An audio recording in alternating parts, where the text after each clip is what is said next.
So why do people understand language so much better than computers? What is the knowledge that we have that has been so hard to program into our machines? Well, there's a third interface between language and the rest of the mind, and that is the subject matter of the branch of linguistics called pragmatics, namely how people understand language in context, using their knowledge of the world and their expectation about how other speakers communicate. The most important principle of pragmatics is called the cooperative principle, namely assume that your conversational partner is working with you to try to get a meaning across truthfully and clearly.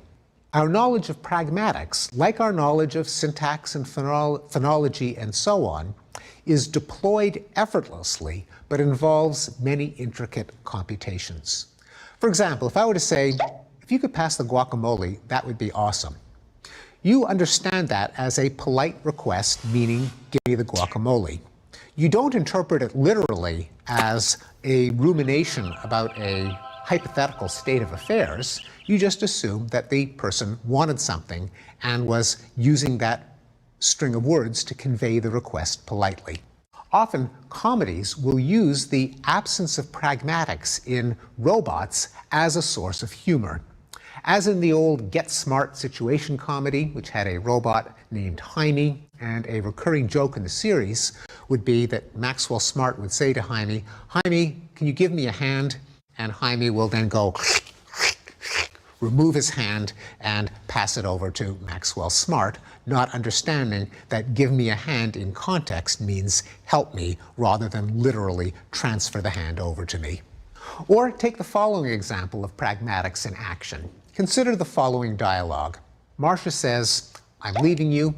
John says, "Who is he?" Now, understanding language requires finding the antecedents to pronouns, in this case, who the he refers to. And any competent English speaker knows exactly who the he is, presumably John's romantic rival, even though it was never stated explicitly in any part of the dialogue. This shows how we bring to bear on language understanding a vast store of knowledge about human behavior, human interactions, human relationships, and we often have to use that background knowledge even to solve mechanical problems like who does a pronoun like he refer to. It's that knowledge that's extraordinarily difficult, to say the least, to program into a computer.